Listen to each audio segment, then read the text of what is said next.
Como é bom, querido Deus, estarmos diante da Tua presença, Deus, estarmos na Tua casa de oração, Senhor, com os nossos irmãos, em comunhão contigo também, ó Pai, e assim podemos aprender, ó Deus, um pouco mais da Tua Santa Palavra, os Teus decretos, ó Pai, aquilo que o Senhor nos ordena, ó Deus, como filho, como povo Teu, ó Deus, para termos uma vida que Te agrada, ó Pai.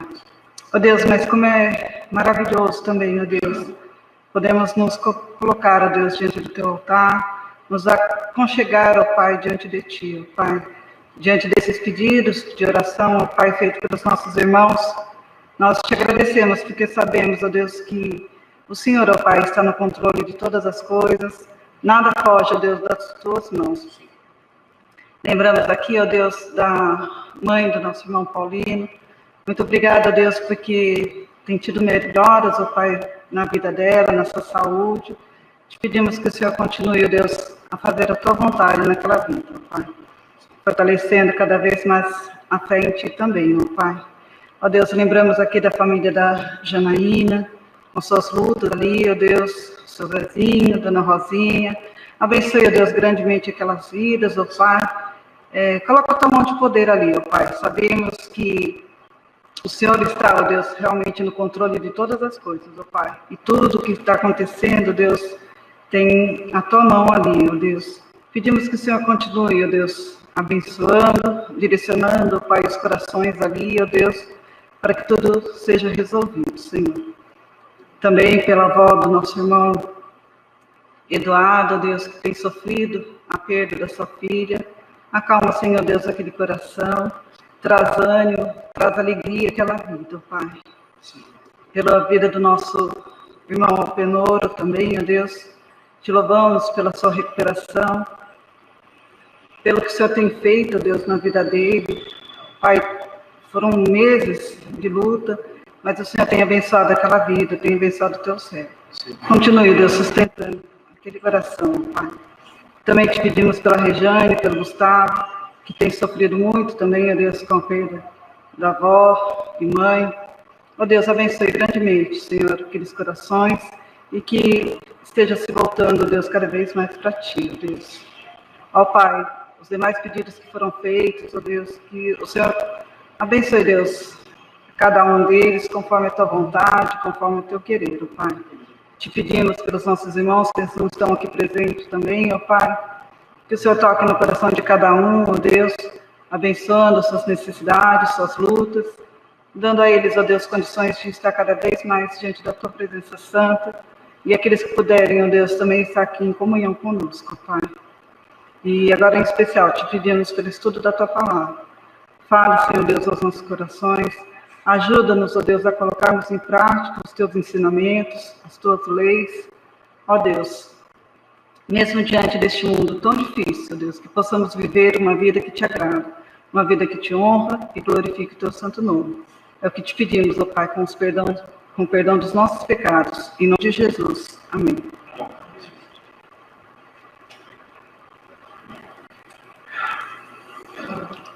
Abra sua Bíblia no livro de Atos, capítulo 1, do versículo 12. Hoje nós vamos até o versículo 26. É o restante do livro de Atos, do capítulo 1 do livro de Atos. No estudo 1 nós vimos a ascensão de Jesus, né?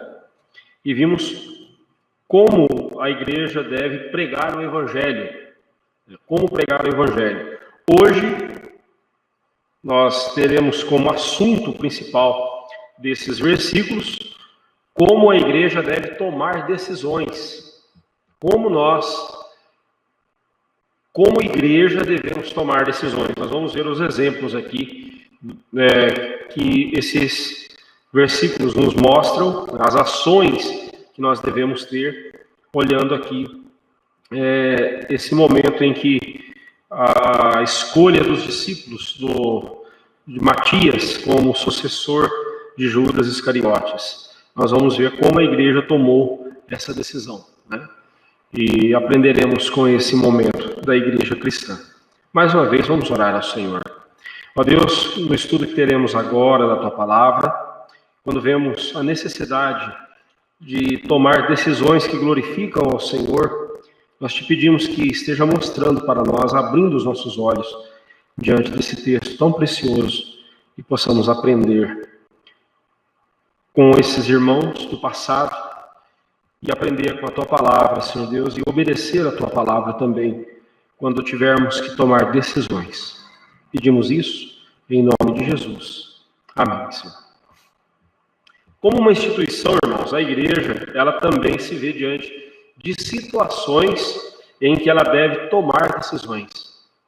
E observe que não estamos aqui falando somente de qual decisão tomar, mas sim como tomar decisões. De forma geral, nós podemos dizer que a decisão que devemos tomar é sempre a decisão que glorifica o nome do Senhor. Então, essa é a decisão que nós devemos tomar sempre. A decisão que glorifica o nome do Senhor. Se você está diante de uma situação em que você vê a decisão A não glorifica a Deus e a decisão B glorifica, então você sabe que é a decisão B que você tem que tomar. Agora, como tomar essa decisão? Como chegar a essa decisão? É isso que esse texto vem nos mostrar. Então, primeiramente, do versículo 12 ao versículo 14, nós vemos a primeira ação, a primeira atitude que devemos tomar para decidirmos, para tomarmos decisões que glorificam a Deus, como igreja, né? Observe que esse texto aqui é a igreja de Cristo agindo. Então aqui não se trata daquelas decisões pessoais, ainda que podemos aplicar as lições de hoje para a nossa vida pessoal, devemos aplicar, mas aqui eu gostaria de pensar em nós como igreja tomando decisões. Então, do versículo 12 ao versículo 14 nós temos, diz assim a palavra de Deus: Então voltaram para Jerusalém do monte chamado Olival, que dista daquela cidade, tanto como a jornada de um sábado. Dali entraram e subiram para o cenáculo, onde se reuniam Pedro, João, Tiago, André, Filipe, Tomé, Bartolomeu, Mateus, Tiago, filho de Alfeu, Simão o Zelote, Judas, filho de Tiago. Todos estes perseveravam unânimes em oração com as mulheres, com Maria, mãe de Jesus, e com os irmãos dele. Então, aí no versículo 12, Lucas ele aponta para o lugar onde os discípulos estavam quando Jesus foi elevado aos céus, foi assunto aos céus. Eles estavam no monte chamado Olival, ou seja, o Monte das Oliveiras, né? Não foi daqui que meu pai tirou meu nome, não, tá? Lá em Minas, Olival virou Olivar, né? Mas não é, não tem nada a ver, né? Meu nome não foi tirado daqui, não. Que pena, meu nome não é bíblico. Mas os discípulos, eles estavam ali no Monte das Oliveiras. O mesmo monte, que esse monte ficava distante de Jerusalém, como uma jornada de sábado, de um sábado. Se você ver aí, tem uma notinha de rodapé na sua Bíblia, tem o número 2 aí ao lado da palavra sábado, né? Então você vai ver na notinha de rodapé, essa jornada de um sábado era a jornada de 1 quilômetro mais ou menos. Por que 1 quilômetro? O judaísmo, isso não é lei de Deus, isso aí foi o judaísmo inventando moda. O judaísmo, os fariseus colocaram como norma que no dia de sábado o judeu poderia fazer uma jornada de no máximo 500 metros de distância. Porque se ele precisasse voltar, ele faria mais 500 metros, então era 1.000 metros, 1 quilômetro. Era 500 para ir, 500 para voltar. Se você fizesse uma jornada no sábado que desse mais de 500 metros, você tinha que ficar lá até no dia seguinte. Você não podia voltar, senão você estaria quebrando a lei do Senhor. Que absurdo, né? Isso aí é um legalismo que... O legalismo é isso. O legalismo são normas humanas indo além da palavra de Deus, além da norma da palavra de Deus, escravizando os homens. Isso é legalismo, né? Você vê Deus dizendo lá no 4º mandamento para guardar o dia de sábado, o dia do descanso, o dia que o Senhor santificou para o descanso, mas você não vê Deus falando, você não pode andar mais do que tantos metros. Você não vê isso. Deus manda cessar o trabalho ordinário da semana e naquele dia descansar, sabendo que Deus é quem vai providenciar o sustento, né? Deus é quem providenciará o sustento para nós. Então, é nesse sentido, tá? Então, a jornada de um sábado, ou seja, mais ou menos 1 quilômetro, né, de distância. Né? Outra informação importante que Lucas nos dá nesse versículo 12 é que Lucas não chama a atenção para os 2 anjos, lá do versículo 10. Aqueles 2 anjos que apareceram para os discípulos ali falando que Jesus haveria de voltar gloriosamente da mesma forma como ele estava subindo. Né? Lucas não chama atenção para os anjos, mas ele chama atenção para os discípulos. E esses discípulos aqui são os apóstolos, né? Como mostra o verso 13. Né? São os apóstolos. Por isso que o livro de Atos é chamado de Atos dos Apóstolos. Embora os apóstolos que estarão sempre em destaque no livro de Atos é Pedro, João, Tiago, Paulo. Mais especialmente Paulo. Né? Óbvio, Lucas era companheiro de Paulo. Mas ele não estava fazendo um livro sobre Paulo. Ele estava escrevendo um livro sobre o avanço da igreja, como eu falei para vocês no primeiro estudo. Né? É o avanço da igreja. Mas aqui no versículo 12... aplicando o versículo 12 para nós, fica uma pergunta aqui para todos nós. Você obedece a Cristo dessa forma? A palavra de Cristo é a sua norma de vida? Né? E voltaram para Jerusalém, do monte chamado Olival, que dista daquela cidade, tanto como uma jornada de um sábado. Quem mandou eles voltar para Jerusalém? Foi o Senhor Jesus. Vocês vão lá para Jerusalém, aguardarão a descida do Espírito Santo. Aguardarão a descida do Espírito Santo. Até que vocês sejam revestidos de poder, sereis minhas testemunhas na Judéia, Samaria, e até os confins de Jerusalém, Judéia, Samaria, até os confins da terra. Lá no versículo 7, né, o Senhor Jesus diz, né? Que eles deveriam voltar para Jerusalém. Né? E assim nós vemos que o discípulo de Cristo, ele anda em obediência ao que Cristo lhe manda fazer. Você tem obedecido a Cristo dessa forma? A palavra de Deus é essa norma para a sua vida? Versículo 13 e 14, né? Voltando para o versículo 13 e 14. Aí nós temos a lista dos nomes.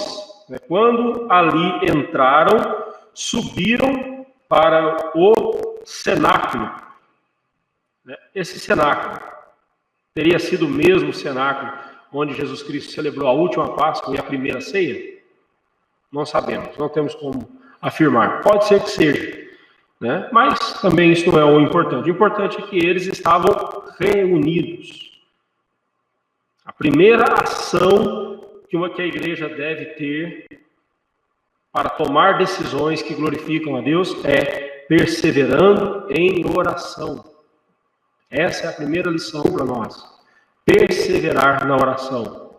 E lá estava o colegiado apostólico, né? Chegando em Jerusalém, os 11 apóstolos, né? Ainda aqui eles são chamados de discípulos, mas já configurando aqui o colegiado apostólico, né? Nós temos aí o nome deles, né? Menos Judas Iscariotes, que já não estava mais com eles. Nós veremos mais à frente aqui o que aconteceu com Judas Iscariotes, nós já sabemos, mas vamos ver alguns detalhes importantes aqui, né? E também Matias ainda não havia sido escolhido. Possivelmente Matias estava ali por perto, né? Nós vemos ali que todos estes perseveravam unânimes em oração com as mulheres, com Maria, mãe de Jesus, e com os irmãos dele. Pode ser que Matias estivesse ali no meio. né, ou alguns discípulos estivessem ali. Mas Lucas está chamando a atenção para o colegiado apostólico. Ele fala de Pedro, João, Tiago, André, Felipe, Tomé, Bartolomeu, Mateus, Tiago, filho de Alfeu, Simão, o Zelote, Judas, filho de Tiago. Todos estes perseveravam unânimes com Maria, mãe de Jesus, com as mulheres e com os irmãos de Jesus. Né? O que deve ser ressaltado aqui é que Lucas apresenta a lista dos nomes daqueles que foram não só o primeiro grupo de líderes da igreja cristã, mas também aqueles que vieram a ser o fundo, sempre por duplas, Moisés e Josué. Intensos milagres foram realizados nos dias de Moisés e de Josué. E os livros do Pentateuco e os livros históricos foram escritos nesse período, foram dados como inspirados por Deus nesse período.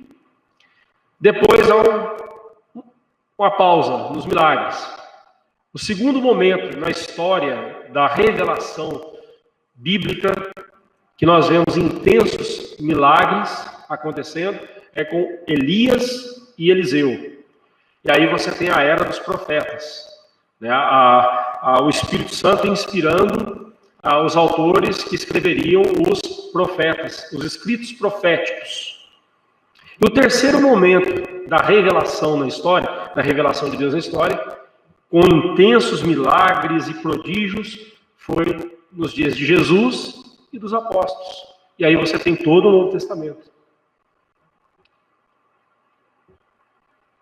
Quando nós dizemos que somos cessacionistas, eu vou bater sempre nessa tecla, porque o livro de Atos me dá ensejo para falar desse assunto. Quando nós dizemos que somos cessacionistas, nós estamos dizendo que Deus não faz mais milagres hoje. Cremos que Deus continua fazendo milagres, mas não na mesma intensidade e não com o mesmo propósito, como foi nesses 3 períodos. Por quê? Porque nesses 3 períodos, Moisés, Josué, Elias e Eliseu, Jesus e os apóstolos, a motivação, o motivo era a revelação das Escrituras, a revelação da palavra de Deus, da Escritura inspirada. Homens santos, movidos da parte de Deus, falaram, movidos pelo Espírito Santo. Logo, se eu crer que hoje Deus fará mais uma onda de milagres, eu também devo crer que a Bíblia não está, o cânon das Sagradas Escrituras não está encerrado. E ainda existem coisas para ser reveladas na Bíblia, acrescentadas a esse livro.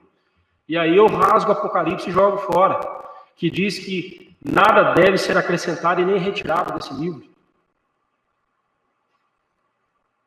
Então é importante entendermos que aqueles intensos momentos de intensos milagres não acontecem mais hoje, não é porque Deus mudou, Deus deixou de ser quem Ele era, não. É o propósito de Deus em cada momento da história e é o propósito da revelação das Escrituras. Como hoje não há mais nada a ser revelado para ser acrescentado à palavra de Deus, então não há mais milagres daquele jeito, intensos milagres como foi nos dias de Jesus. Mas haverá um momento ainda na história da humanidade em que acontecerão sinais e prodígios no céu e na terra. Você sabe dizer quando será isso? Quando vai ser mesmo? Apocalipse. Nós acabamos de estudar esse Apocalipse. Oi? E quem é o falso profeta no caso? O anticristo. A revelação do anticristo. O anticristo fará sinais e prodígios nos céus e na terra para enganar, se possível, os eleitos de Deus. Preste atenção. Então, se hoje, ou se nesses dias, houver uma onda de intensos milagres, coisas portentosas, irmão, abra bem os seus olhos. Preste muita atenção, você está diante das obras do anticristo. E ele fará coisas absurdas, coisas espantosas, para desviar os nossos olhos da palavra de Deus, para que corramos atrás dessas manifestações de poder e deixemos de lado a palavra de Deus.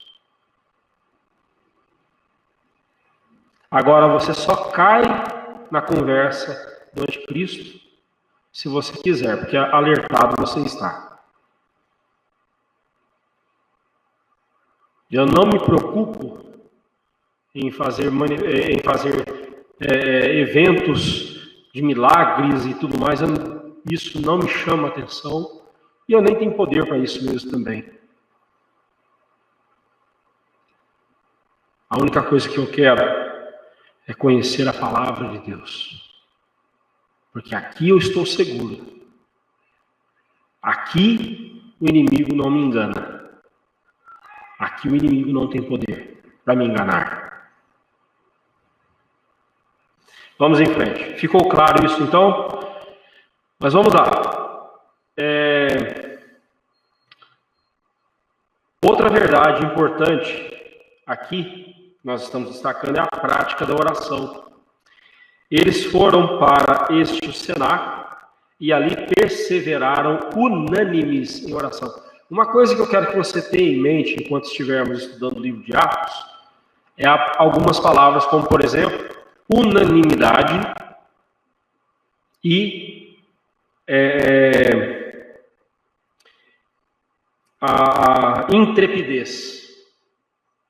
A unanimidade com que os cristãos, a igreja tomava decisões e vivia no dia a dia em torno da mesma fé, e a intrepidez com que os apóstolos pregavam o evangelho, a intrepidez que eles pediam em suas orações, açoitados, sofrendo, perseguidos, eles diziam o seguinte: irmãos, orem por nós para que Deus nos dê intrepidez para pregar o evangelho.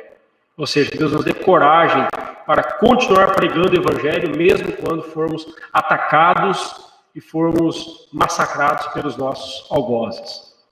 Grave essas duas palavras: unanimidade e intrepidez. Nós vamos, volta e meia, esbarrar com essas duas palavras no texto de Atos dos Apóstolos. É muito importante você ter isso em mente, ok? Vamos lá.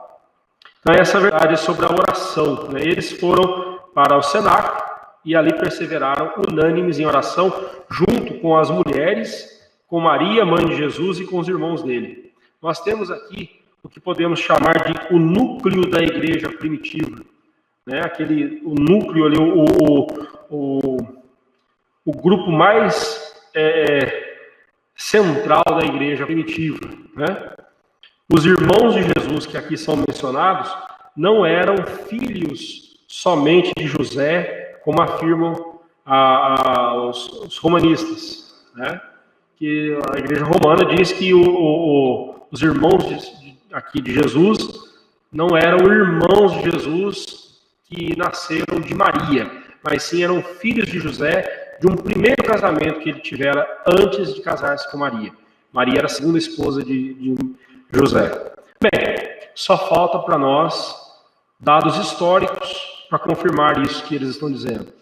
Não temos base histórica e muito menos bíblica para essa afirmação dos católicos. Então aqui, esses irmãos de Jesus eram meio irmãos, porque Jesus, ele não era filho biológico de José, ele era filho biológico de Maria, né?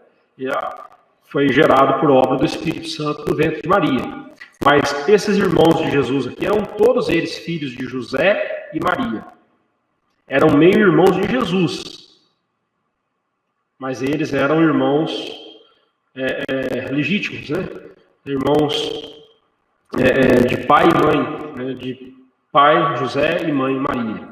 Então, e aqui temos também, no caso, esses são os irmãos de Jesus. Aqui nós temos pelo menos 4 deles aqui na lista: Tiago, José, Simão Simão e Judas, não na lista aqui, mas em Mateus capítulo 13, versículo 55, e Marcos 6,13. Tiago, José, Simão e Judas.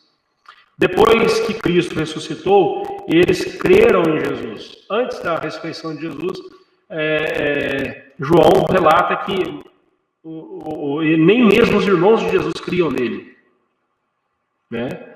Ele não tinha, então, justamente para derrubar qualquer tese dos romanistas que diziam que esses irmãos aqui eram irmãos, não eram irmãos de sangue, eram irmãos na fé.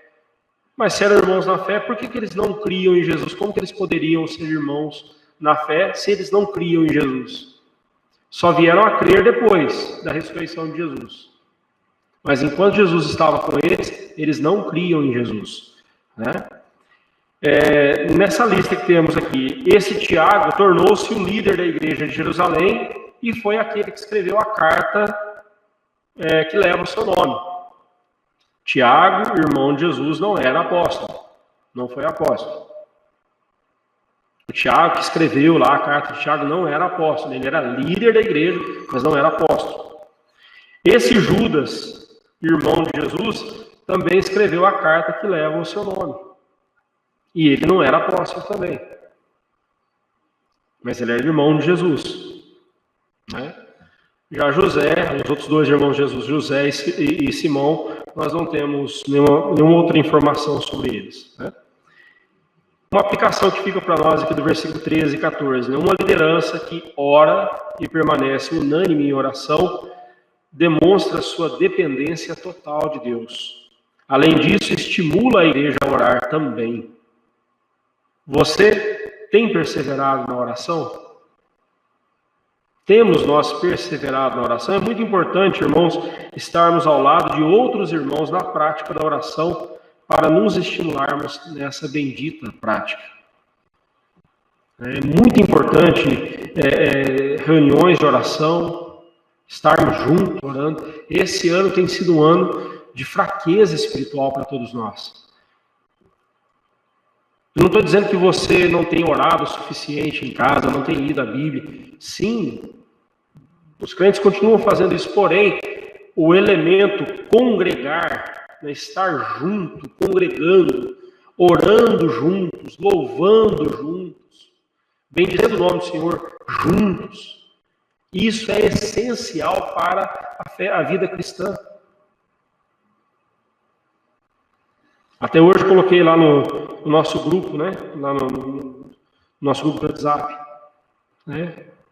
O quanto nós temos sentido falta de congregar. Irmãos, é lamentável. Eu tenho conversado com várias pessoas e muitos crentes têm dito o seguinte: pastor, tá dando para viver sem ir na igreja, tá dando para levar a vida sem ir na igreja, sem congregar. Eu continuo orando, lendo a Bíblia em casa, eu continuo crente. E meus irmãos, nos preparemos, pois é bem provável que quando tudo voltar ao normal, né, nós vamos ver uma igreja bem vazia.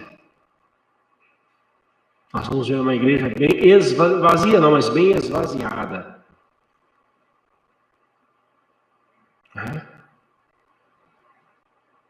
Quem já não tinha interesse em congregar está cada vez menos interessado. Isso é muito triste, isso é muito preocupante. Esses irmãos aqui perseveravam em oração, a liderança perseverava em oração. E quando alguém disser para você que a fé cristã, o cristianismo, ele minoriza a mulher, despreza a mulher, mostre esse versículo 14. Entre os líderes da igreja, entre os apóstolos, junto aos apóstolos estavam mulheres, Maria, mãe de Jesus, e os irmãos dele, né? Mulheres estavam ali juntas, orando com aqueles irmãos. Porque a igreja de Cristo não é só de homens, é também das mulheres. Né? A mulher tem um papel importante na igreja de Cristo.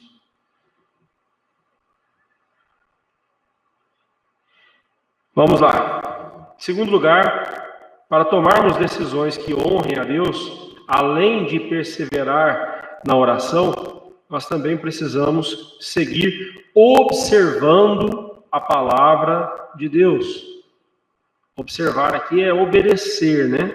Observando a palavra de Deus. Versículo 15 a 20, diz assim o texto: Naqueles dias levantou-se Pedro no meio dos irmãos, ora, compunha-se a assembleia de umas 120 pessoas, e disse: Irmãos, convinha que se cumprisse a Escritura, que o Espírito Santo proferiu anteriormente por boca de Davi acerca de Judas, que foi o guia daqueles que prenderam Jesus, porque ele era contado entre nós e teve parte nesse ministério. Ora, este homem adquiriu um campo com preço de iniquidade, e precipitando-se, rompeu-se pelo meio, e todas as suas entranhas se derramaram, e isto chegou ao conhecimento de todos os habitantes de Jerusalém, de maneira que na sua própria língua esse campo era chamado de Aceldama. Isto é, Aceldama, né? Aceldama, isto é campo de sangue. No significado de Aceldama significa campo de sangue. Porque está escrito no livro dos Salmos: fique deserta a sua morada, e não haja quem habite nela, e tome outro o seu encargo. Nós precisamos observar o que diz a palavra de Deus. Nós precisamos atentar para a palavra de Deus. Observar a palavra de Deus. Naqueles dias, diz o verso 15, levantou-se Pedro no meio dos irmãos, e a assembleia compunha-se de mais ou menos umas 120 pessoas. Então, Lucas afirma que naqueles dias, isto é, o tempo entre a ascensão de Jesus e a descida do Espírito Santo, naqueles 40 dias ali, o Pentecostes, os crentes se reuniram em uma assembleia composta por umas 120 pessoas. Não sei porquê, mas eu acho 120 um número bom para a membresia de uma igreja. Né? Não é nada supersticioso, não é nada que tem que ser 120, não, nada contra.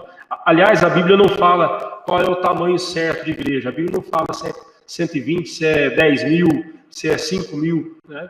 A Bíblia não fala isso. Né? Tanto é que no capítulo 3 de Atos, nós veremos a igreja de um dia saltando de 120 para mais de 3 mil membros, no mesmo dia. Né? Então, mas se você me perguntar se eu prefiro pastorear uma igreja de 3 mil membros ou uma igreja de 120, eu vou dizer para você que eu prefiro a de 120. Eu prefiro a 120. Né? Mas isso aí eu explico para você outra hora o porquê. Não vem ao caso agora. Né?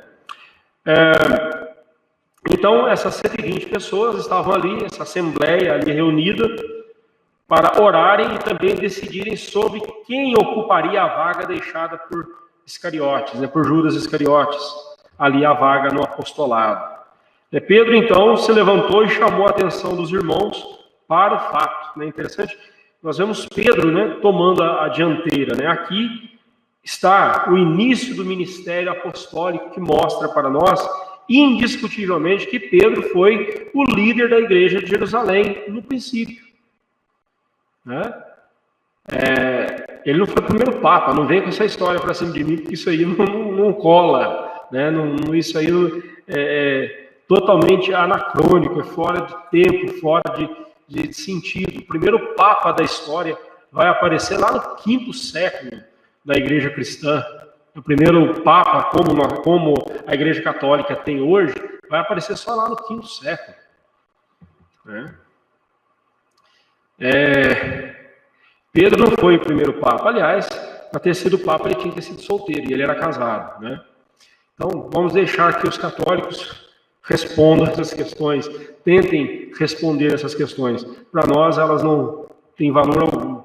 Mas que Pedro foi, sem dúvida alguma, no começo ali, o líder da igreja cristã e aquele que puxou para si a responsabilidade sobre o colegiado apostólico, isso aí é indiscutível.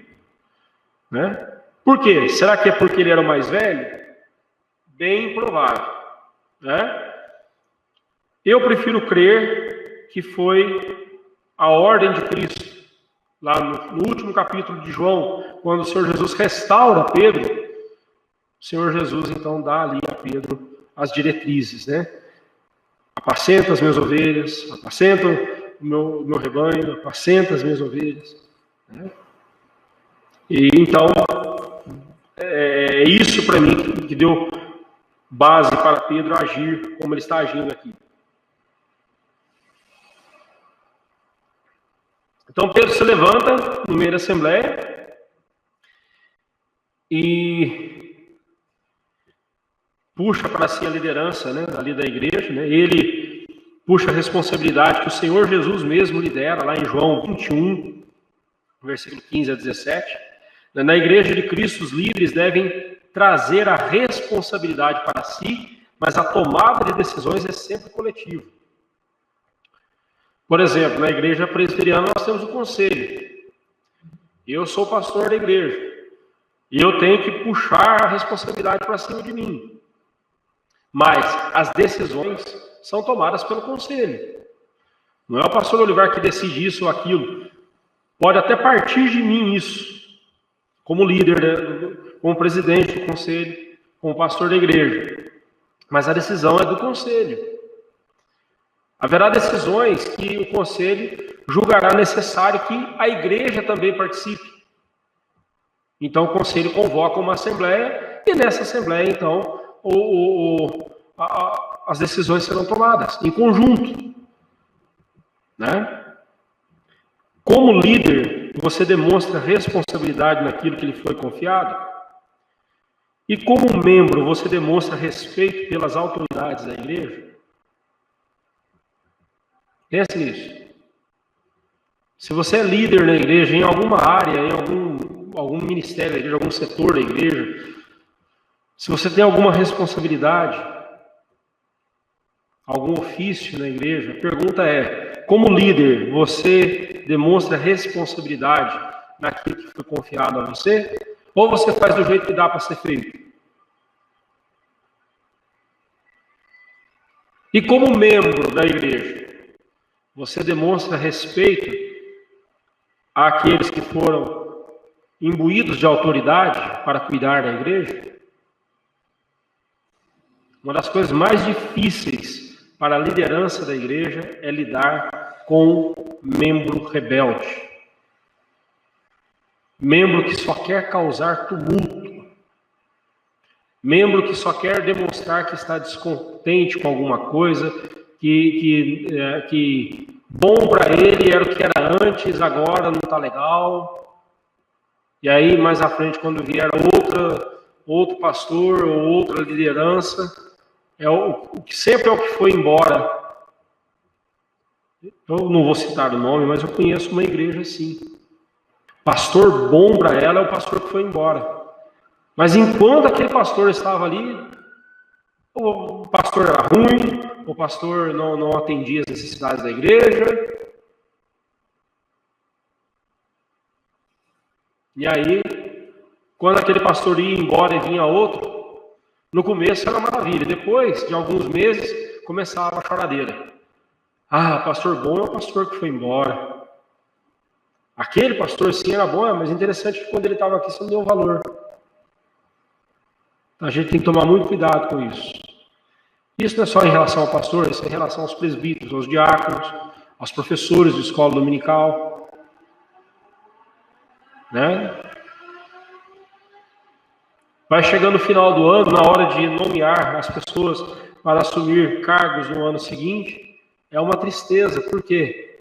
Não, pastor, eu não quero, mas por quê? É a coisa mais fácil que tem é encontrar gente que está magoada, chateada. Por quê? Porque fez bem o seu trabalho, mas sempre teve gente criticando, atrapalhando, falando mal.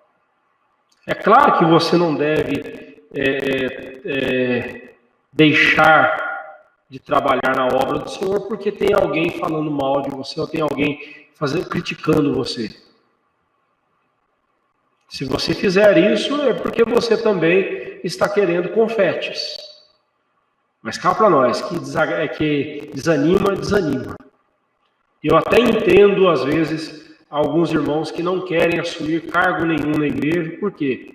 Por causa disso. Porque sempre tem aqueles críticos de plantão que não fazem nada, a não ser criticar e atrapalhar.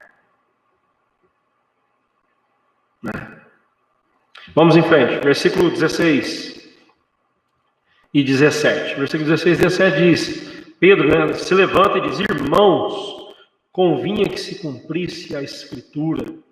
Pedro inicia o seu discurso apontando para aquilo que é a autoridade sobre a Igreja de Cristo, ou seja, a Escritura Sagrada.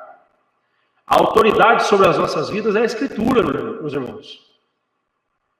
A autoridade dos líderes da igreja depende das Escrituras Sagradas. Está debaixo da autoridade das Escrituras. Tudo que aconteceu com Jesus como resultado da traição de Judas Iscariotes aconteceu porque era desígnio de Deus. Pedro vai dizer isso, tudo isso era desígnio de Deus, era a vontade do Senhor. É a soberana vontade de Deus prevalecendo sempre. Nós precisamos entender que, de vez que a Escritura é produto do Espírito Santo e não da engenhosidade humana, como o próprio apóstolo Pedro vai dizer lá em 2 Pedro 1, 20 e 21.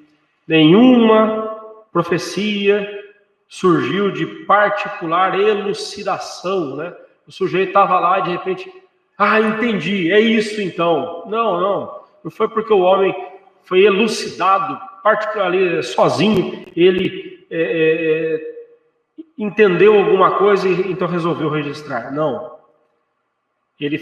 Os servos de Deus foram movidos pelo Espírito Santo para registrar as Escrituras. O Espírito Santo inspirou aqueles servos dele.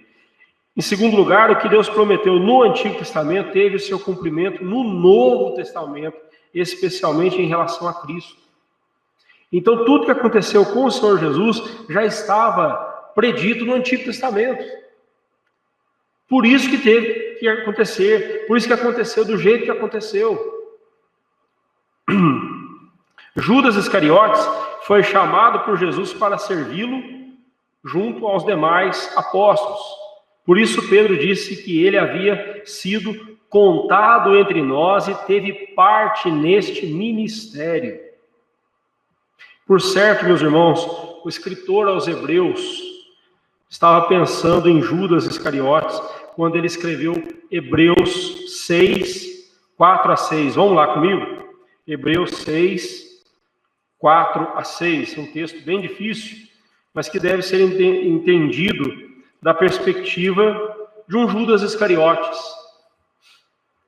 Hebreus 6, 4 a 6 diz assim: é impossível, pois, que aqueles que uma vez foram iluminados e provaram o dom celestial e se tornaram participantes do Espírito Santo e provaram a boa palavra de Deus e os poderes do mundo vindouro e caíram, sim, é impossível outra vez renová-los para o arrependimento, visto que de novo estão crucificando para si mesmos o Filho de Deus e expondo-o à ignomínia.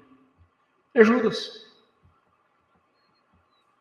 Esse texto não está falando da possibilidade de crentes perderem a salvação, mas sim de pessoas que pensam que são crentes, convivem no meio dos crentes, experimentam as bênçãos que os crentes experimentam, mas em determinado momento da vida deles, eles caem na fé e nunca mais são restaurados. Por quê? Porque nunca foram salvos.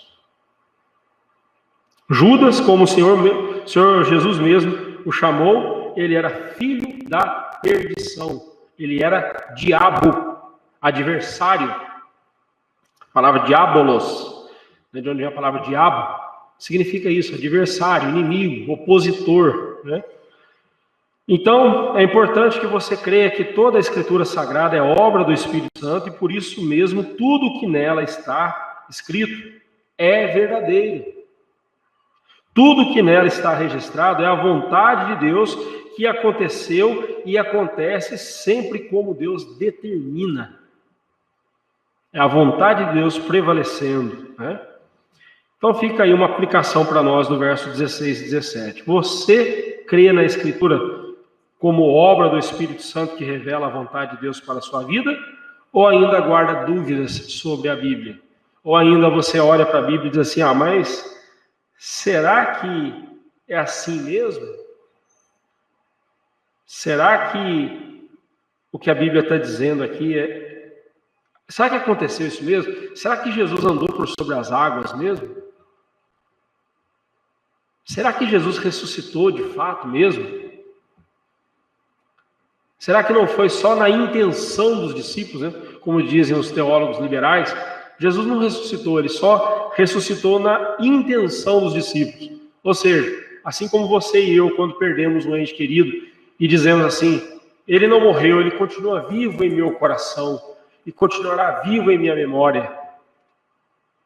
Mas ele está lá morto, está lá na cova. Então Jesus não ressuscitou. Jesus apenas ressuscitou na imaginação dos apóstolos, né? Continuou vivo na lembrança dos apóstolos. Jesus é uma memória dos apóstolos. Isso quem diz são os teólogos liberais, tá? Eu creio que Jesus ressuscitou. Eu creio em cada vírgula das Escrituras Sagradas. Eu creio em cada vírgula do que as Escrituras dizem. Elas são a palavra de Deus. Verso 18 e 19. Ora, este homem adquiriu um campo. Aí está falando da morte de Judas, né? Como foi a morte de Judas? Esses versos, eles estão entre parênteses, porque foram acrescentados por Lucas no texto aí, né? Como uma nota explicativa, né? E geralmente, quando você pega, hoje em dia, nós temos as notas de rodapé. Quando um texto diz alguma coisa, e aí o autor do texto quer explicar aquilo, ele põe um numeralzinho ali em cima, né, uma notinha de rodapé, e você tem a nota de rodapé explicando o que ele está dizendo. Lucas, naquela época, não tinha esse recurso. O que ele fazia? Ele abria um parêntese e colocava ali o que ele queria que fosse esclarecido, né? E aí, então, ele abre esse parênteses, versículo 18 e 19, e conta para nós como foi a morte de Judas. Estamos aqui diante do que parece ser uma contradição no texto bíblico, né? Pois, se compararmos o relato de Mateus e o de Lucas aqui em Atos, encontraremos algumas dificuldades para harmonizar os dois relatos, né? Mateus fala que Judas se enforcou. E aqui fala que Judas, precipitando-se na pancada que ele tomou, as tripas as tripas dele se romperam, né? Se espalharam ali no lugar. Que morte terrível, né? Que morte terrível. Mas aí, como é que a gente harmoniza isso? Howard Marshall, ele faz o seguinte comentário: Judas se enforcou, conforme Mateus, mas a corda que ele usou para se enforcar quebrou e o seu corpo rompeu na queda, né? Ao que dá a entender, ele estava na beira de um penhasco ou de um lugar mais alto, uma árvore na beira de um penhasco, e no que ele pulou, ele se enforcou. Mas a corda se rompeu e ele caiu ali no meio das pedras e se explodiu tudo ali, as suas tripas se esparramaram ali nas pedras, né? Aquilo que os sacerdotes compraram com o dinheiro dele, o campo, a Seldamá, né? Em Jamaica, a Seldamá significa campo de sangue. Pode ser considerado compra dele, né, de Judas, através dos sacerdotes. O campo que os sacerdotes compraram foi onde Judas morreu, né? Então Judas comprou aquele campo e tudo mais, ali aquela propriedade era dele, né? E aí os sacerdotes foram lá e compraram aquele campo e transformaram aquele campo num cemitério. Pode ter sido isso. Então não temos aqui nenhuma discrepância. A única coisa que nós precisamos saber é que Judas se enforcou e no ato dele se enforcar, a corda se rompeu e ele, ou talvez não se rompeu, mas na pancada que deu na hora dele se enforcar, o corpo dele se partiu e as tripas, as entranhas se espalharam. Foi assim a morte de Judas. Terrível, né? Não mais terrível que a morte do Senhor Jesus. Não mais terrível. Não há morte mais terrível do que a morte de Jesus. Do que a que o Senhor Jesus passou. Em Ezequiel 7:13, no final do verso 13, está escrito assim: ninguém fortalece a sua vida com a sua própria iniquidade. Ninguém fortalece a sua vida com a sua própria iniquidade. A iniquidade de um coração impulsiona a obras iníquas que resultarão em tragédia para a sua vida. É lamentável ver alguém que andou com Jesus, esteve ao lado dele durante 3 anos em tantas situações, terminar a sua vida aqui desse jeito. E o que é pior, perecer eternamente, porque Judas foi para o inferno. Judas nunca foi salvo, né? Aí eu pergunto para você, como está esta questão em sua vida? Você já nasceu de novo? Você é daqueles que andam com o povo de Deus, mas ainda não se rendeu ao senhorio de Cristo? Você é alguém que gosta da igreja, está aproveitando as bênçãos da igreja, mas ainda não é igreja? Verso 20, porque está escrito no livro dos Salmos: fique deserta a sua morada e não haja quem nela habite, e tome outro o seu encargo. Novamente, Pedro, ele se reporta ao Antigo Testamento, agora citando Salmos 69, 25 e Salmos 109, versículo 8, para dar base ao que ele está falando sobre Judas Iscariotes. Então, o que Pedro está dizendo aqui é que essa situação, né, a vaga no ministério apostólico ali, no colegiado apostólico, deixada por Judas Iscariotes, deveria ser preenchida por alguém que cumpria a responsabilidade, né, que cumpriria a responsabilidade. Isso era algo previsto pelas Escrituras. As Escrituras já previam, já havia predito que Judas deixaria sua vaga para outro que faria bem feito o que era para ser feito, né? A Escritura se cumpre porque ela é a vontade de Deus registrada. Por isso que a Bíblia se cumpre, irmãos. Por que a Bíblia ela é verdadeira? Por que a Bíblia, tudo que a Bíblia diz que é para acontecer, está acontecendo? Porque é a vontade de Deus. Porque ela é o registro da vontade de Deus para nós. E é por isso que ela se cumpre. Nós devemos olhar para a Escritura para entendermos o que acontece ao nosso redor. Nunca o contrário, nunca nós devemos fazer o contrário. Olhar para as coisas ao redor para entender a Bíblia. A gente não parte da cultura para entender a Bíblia.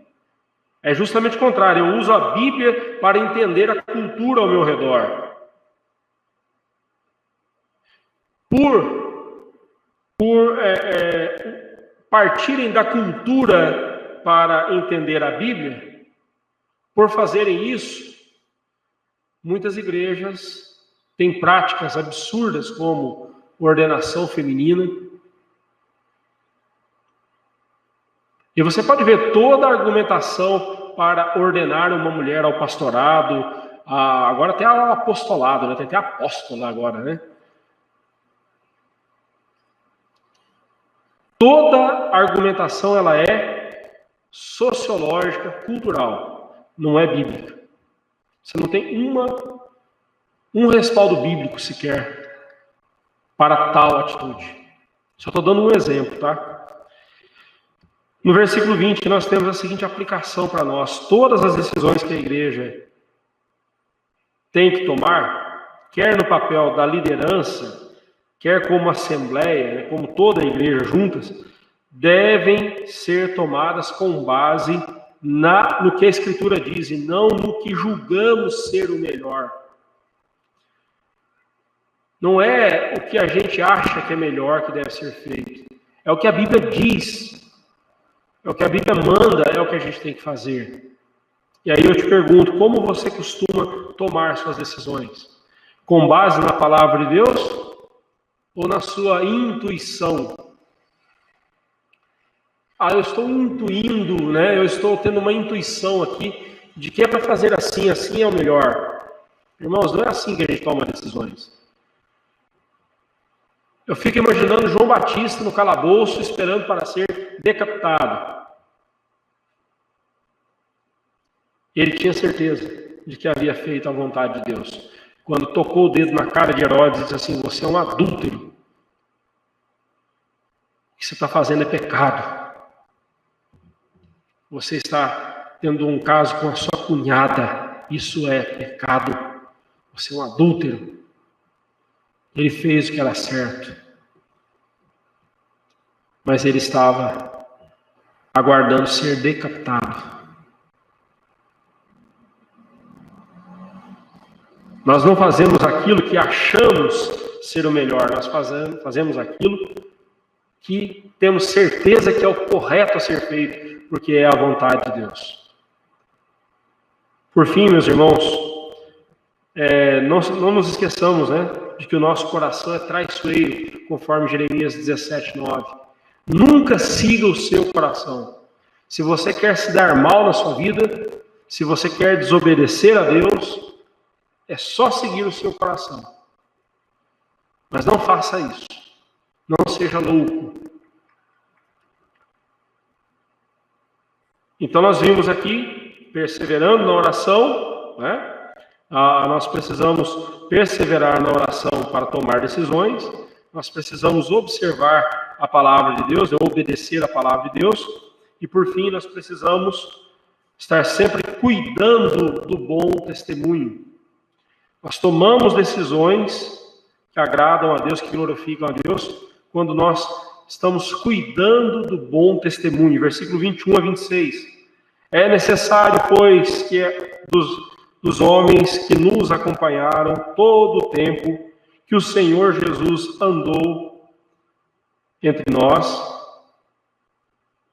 começando no batismo de João até o dia em que dentre nós foi levado apóstolos, os 11 apóstolos. Então, Pedro diz, é necessário, pois, que este que vai ser escolhido seja,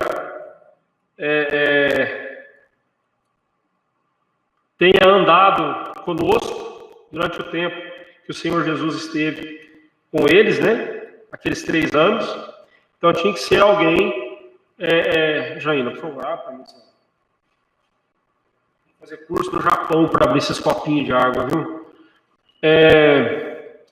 Então, ele diz que tinha que ser alguém que havia andado com eles desde o batismo, desde quando Jesus foi batizado lá no Jordão por João Batista, até o dia em que Jesus foi levado aos céus, até a sua glorificação, né? E ele diz, é necessário, é importante que seja assim.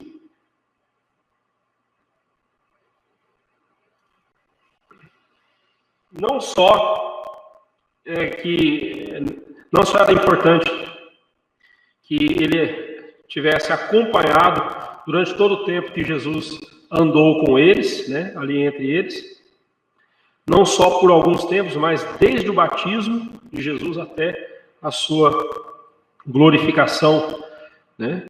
E também que se tornasse testemunha junto com os apóstolos da ressurreição de Jesus. Por que ressurreição? É importante, né, a gente entender que a fé cristã ela é baseada tanto na morte quanto na ressurreição de Jesus. Porque a morte de Jesus sem a ressurreição seria um sacrifício incompleto. não comunicaria esperança para nós. Assim, as credenciais do apóstolo eram, ter andado com Jesus durante o tempo em que ele esteve nesse mundo e testemunhado a sua ressurreição. Para ser apóstolo, a pessoa teria que ter visto Jesus antes e depois da sua morte.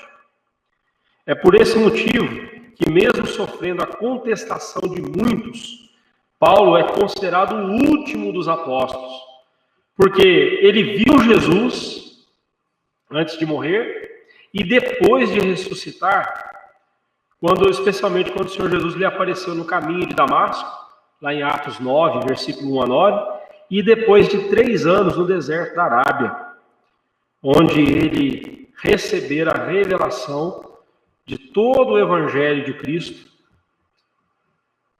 pelo próprio Senhor Jesus. Paulo, depois da sua conversão, depois que ele esteve ali com Ananias, ele se dirigiu para o deserto da Arábia, e lá ele ficou 3 anos. E nesses 3 anos, o Senhor Jesus lhe apareceu e lhe revelou todo o Evangelho, todo o ensino que Paulo transmitiu às igrejas. Por isso, quando chegou o momento certo, Paulo foi a Jerusalém se encontrar com Pedro, Tiago e João, aqueles que eram tidos como as colunas da igreja. Você pode ver isso lá em Atos 2, em Gálatas 1 e 2. Ele narra tudo isso. E quando ele esteve lá em Jerusalém com Pedro, Tiago e João, ele passou por uma sabatina. E os 3 entenderam o seguinte: olha, o que Paulo está pregando é exatamente o que nós recebemos de Jesus. Paulo esteve com o Senhor Jesus, embora não fisicamente, Jesus apareceu para ele em visão, se revelou a ele de forma extraordinária e revelou a ele todo o Evangelho que nós pregamos. Pregamos exatamente a mesma verdade, Aqui cabe outra observação importante sobre esse negócio de, hoje em dia, os apóstolos modernos, A continuidade e a descontinuidade aí do ministério apostólico. Para Judas Iscariotes, houve um substituto, que foi Matias. Mas lá no capítulo 12 de Atos, no versículo 2, nós ficamos sabendo que um apóstolo foi morto. Tiago foi morto à espada. Quem substituiu Tiago no colegiado apostólico? Quem? Ninguém. Ninguém substituiu. Judas precisava de um substituto, porque Judas nunca foi apóstolo. Judas foi chamado para aquele fim de trair o Senhor Jesus. Ele nunca foi convertido. E Jesus tinha escolhido 12 apóstolos, então precisava de um substituto no lugar de Judas Iscariotes. Mas quando Tiago morreu, ninguém o substituiu. Quando Pedro morreu, ninguém o substituiu. Quando João morreu, foi o último apóstolo a morrer, ninguém o substituiu. Ninguém substituiu os apóstolos. Então, começando pela Igreja Católica, que diz que o Papa é o sucessor de Pedro, o Papa é o substituto de Pedro, é o apóstolo, O apóstolo deles é o Papa hoje, começando pela Igreja Católica, indo por todas as igrejas neopentecostais e pentecostais agora, que entraram nessa onda de ter apóstolos como líderes, todos estão equivocados. Pergunte para esses apóstolos se eles andaram com Jesus. Que revelação especial eles receberam do Senhor Jesus? Se eles receberam alguma revelação do Senhor Jesus, então o livro do Apocalipse pode ser rasgado, pode ser jogado fora, porque está sendo acrescentado coisas na Bíblia. Pergunta para esse apóstolo aí, para esse tal apóstolo, qual livro da Bíblia ele escreveu? Pergunta para esse tal apóstolo se ele andou com Jesus, ou se ele teve pelo menos 3 anos, como Paulo lá na Arábia, no deserto da Arábia, recebendo a revelação direta do Senhor Jesus. Pergunte para ele qual foi a revelação que ele recebeu do Senhor Jesus.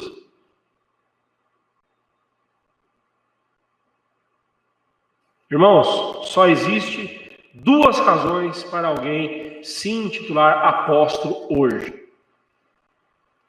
Ignorância, né, por não ter estudado direito a Bíblia, ou arrogância.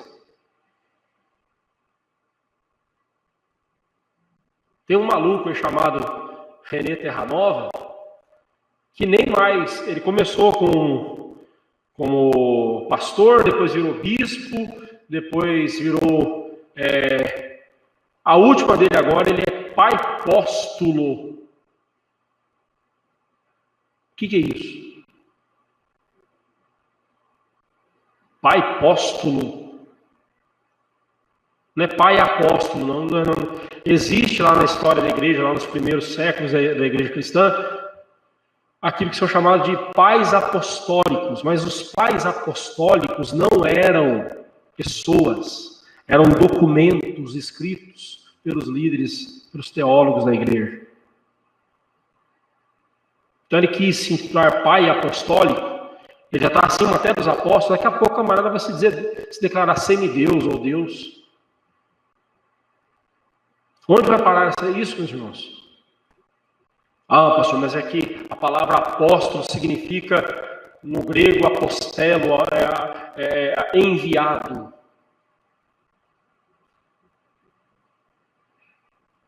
Mas, e daí? O ofício apostólico acabou. Quando o último dos apóstolos, João, morreu, acabou o ofício apostólico.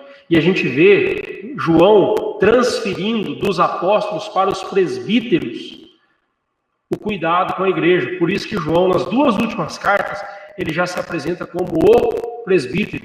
Pedro, na sua carta, ele se apresenta como o presbítero junto aos presbíteros da igreja. E ele diz para os presbíteros da igreja: pastoreai o rebanho que há no meio de vós.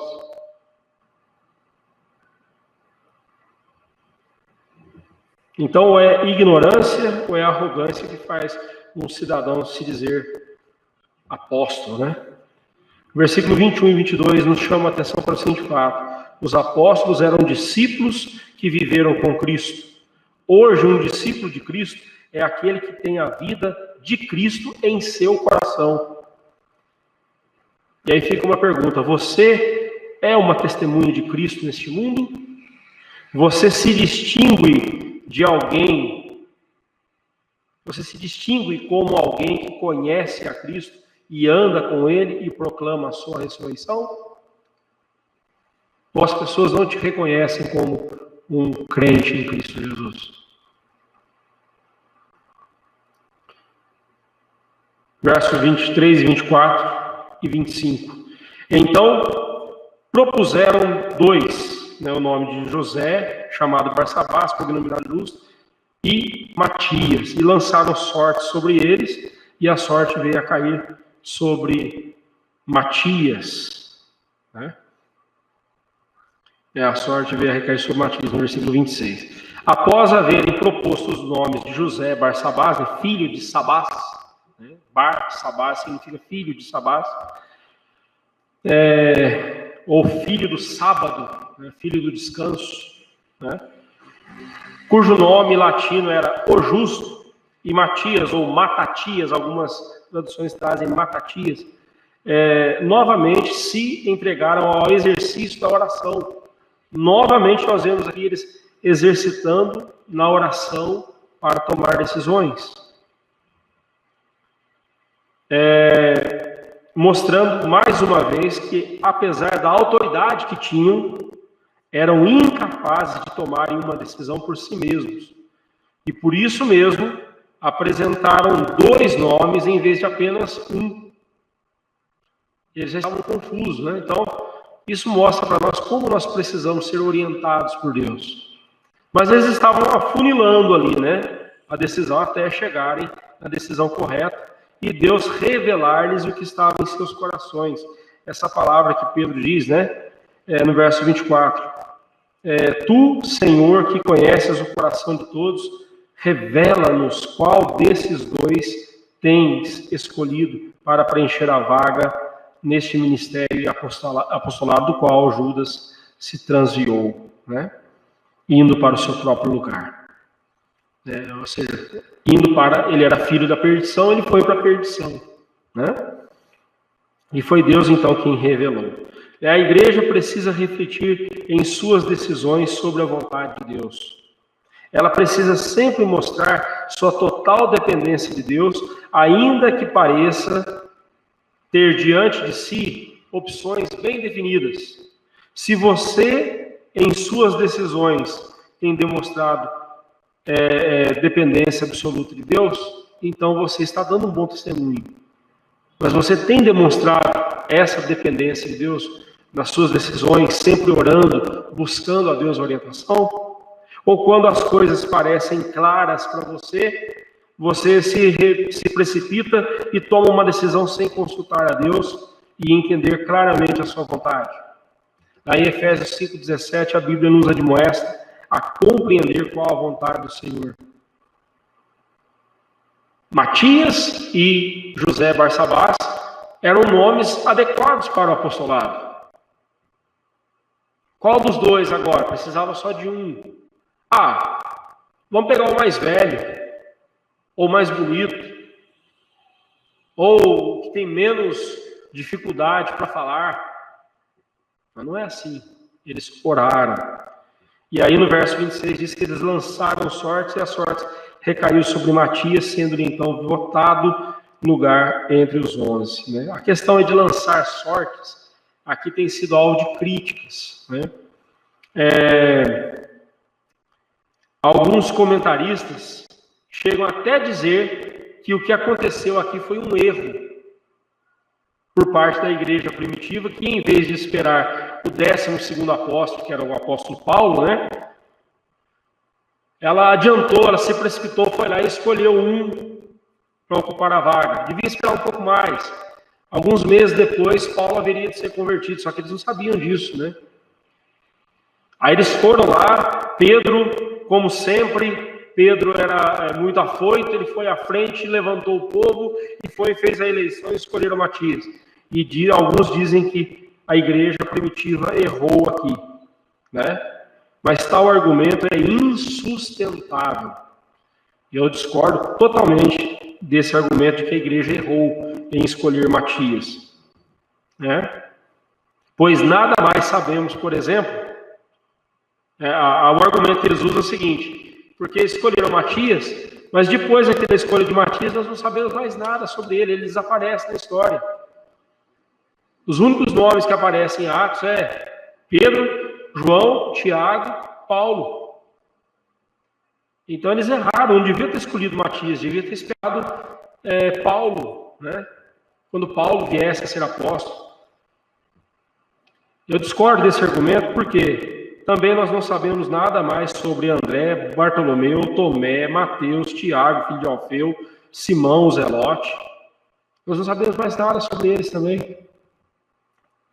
Então, o fato de não sabermos mais nada sobre Matias, além do que está escrito aqui, não é justificativa também para...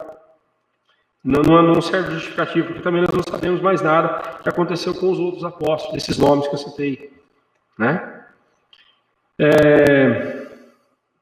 Com certeza, a igreja não errou na escolha de Matias, porque depois de orar a Deus, o ato de lançar sortes não tinha nada de supersticioso ou místico, mas sim tratava-se de um costume dos israelitas desde o Antigo Testamento. Você pode ver lá em Números, capítulo 26, versículo 55, Josué 14, 2, Josué 15, 1, 1 Crônicas 6, 54.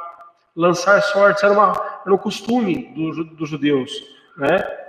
Mas no qual eles demonstravam total dependência de Deus. Eles oravam a Deus primeiro, buscavam a orientação de Deus, e ali eles lançavam sorte. Eu não sei como que era isso, né? Como que eles faziam ali. Mas eles adotavam alguma coisa ali, algum objeto, alguma coisa, que quando eles jogavam ali, eles entendiam que é o fulano, né? Era assim. Mas eles buscavam a orientação de Deus. Eles buscavam a orientação do Espírito Santo de Deus.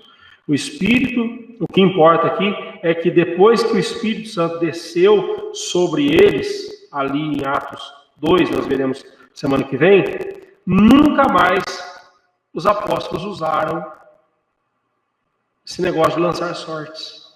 Você não vê mais nada. É a última vez nas Escrituras que se lança sortes, né? É aqui em Atos 1. A partir daí você não tem mais essa prática de lançar sortes para entender a qual decisão tomar, né? A partir da descida do Espírito Santo, quem sempre orienta a igreja é o Espírito Santo, através das Escrituras. Além de lançarem sortes, aqui, o que ficou claro é que que para eles, era que foi o próprio Senhor Jesus quem havia escolhido o substituto daquele que um dia foi escolhido por Jesus, né? Judas, e que se transviou indo para outro lugar, para o seu lugar próprio, né? Ou seja, para a perdição, para servir Satanás, pois como o próprio Senhor Jesus disse a respeito de Judas Iscariotes, ele era filho da perdição, ele era diabo. João 17:12. Então, a lição que fica para nós aqui do verso 26. Nós temos hoje o Espírito Santo guiando-nos neste mundo, o qual opera em nós por meio da sua palavra. Ele opera em nosso coração por meio da sua palavra. Por isso mesmo, devemos submeter nosso coração à palavra de Deus e com muita oração para que ouçamos a voz do Espírito Santo e sejamos por ele instruídos. E aí eu pergunto a você, você tem ouvido a voz do Espírito Santo em seu coração, lembrando da palavra de Deus, conforme o Senhor Jesus prometeu lá em João 14:26? Ou você tem recorrido a outras maneiras de entender a vontade de Deus? Irmãos, o crente não tem outra forma de entender a vontade de Deus, senão debruçando sobre a palavra e pedindo ao Espírito Santo que o faça entender o que a palavra está dizendo. Hoje nós não precisamos de sonhos, nós não precisamos de visões, nós não precisamos lançar sortes, nós não precisamos mais nada disso. Nós temos a palavra de Deus, e eles ainda não tinham a palavra completa como nós a temos. Eles ainda não tinham o Espírito Santo como nós temos. Mas a partir do momento que eles receberam o Espírito Santo, eles não lançaram mais sortes, não precisaram mais dessas coisas. O Espírito Santo os guiava na palavra. Nós também devemos atentar para isso. O que Deus quer que nós façamos com o que nós ouvimos aqui hoje? Tomando decisões, o Espírito Santo quer que, em primeiro lugar, o façamos debaixo de muita oração. Oração mostra a nossa dependência de Deus. Em segundo lugar, tomando decisões, o Espírito Santo quer que estejamos sempre conferindo nossos atos com a palavra de Deus. Conferir o que nós estamos fazendo com o que a palavra de Deus diz. Porque para o crente o que importa não é o que ele acha do texto bíblico, mas é o que ele acha no texto bíblico. Não importa qual é a minha opinião, qual é a sua opinião, o que importa é o que o texto bíblico está dizendo. Eu acho que o texto está dizendo isso. Não é o que você acha do texto. Esse texto aqui eu acho ele muito difícil, eu acho esse texto aqui bem ultrapassado. Não me importa o que você acha do texto. O que importa é o que nós achamos no texto. E no texto bíblico nós achamos a vontade de Deus para nós. E é isso que importa. Por fim, o Espírito Santo quer que demos um bom testemunho de Cristo com a nossa vida. A melhor maneira de darmos um bom testemunho é mostrando nossa confiança e obediência à palavra de Deus. E nos submetendo a Ele em oração. A principal decisão da Igreja de Cristo, que a Igreja de Cristo deve tomar, é a de conhecer qual é a vontade soberana de Deus para ela e, descobrindo essa vontade, dedicar-se em obedecê-la. Que Deus nos abençoe, irmãos, e que a nossa prática de oração, a nossa conferência com a palavra de Deus, conferindo as nossas ações com a palavra de Deus, e o nosso bom testemunho de confiança na palavra de Deus seja visto por nós como igreja, porque é assim que nós devemos tomar decisões. Que Deus assim nos abençoe. Alguma pergunta, algum comentário? Senão nós já vamos encerrando. Sim, irmão?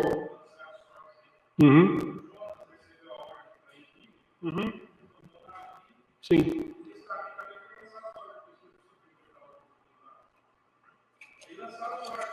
O pessoal... Não, porque isso era uma prática pagã, né? Agora, no povo judeu havia entre os judeus havia também essa prática, né? Eles primeiro buscavam a Deus em oração e depois usavam ali, não sei, os objetos que eles usavam, e eles então entendiam que Deus estava mostrando a vontade dele através daquelas coisas, né? Não é isso, lá no Antigo Testamento chama de Urim e Tumim. Agora, o que era o Urim e Tumim nós não sabemos, não temos muita informação sobre. Mas o que importa é que, depois da descida do Espírito Santo, essas práticas não são mais necessárias. Né? É isso que importa para nós. Sim, irmão.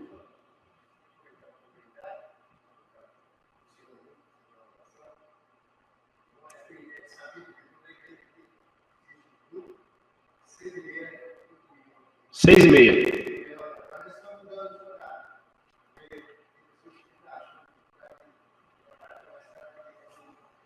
Uhum.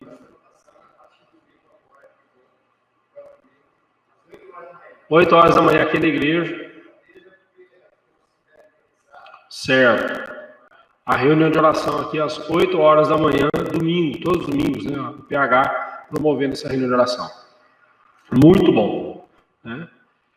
Mais algum comentário? Senão vamos encerrar. Vamos ficar em pé. Senhor Deus e Pai, primeiramente nós agradecemos ao Senhor pela Tua palavra. Nela nós encontramos tudo o que precisamos e pedimos ao Senhor que dela jamais nos desviemos. Também agradecemos ao Senhor pelo Teu Santo Espírito que nos dá a direção e o entendimento da Tua palavra. Louvado seja o Teu nome, Senhor, engrandecido seja o Senhor, hoje e sempre, em nome de Jesus. Amém, Senhor Deus. Deus abençoe, queridos. Tenham um restante de semana abençoado por Deus.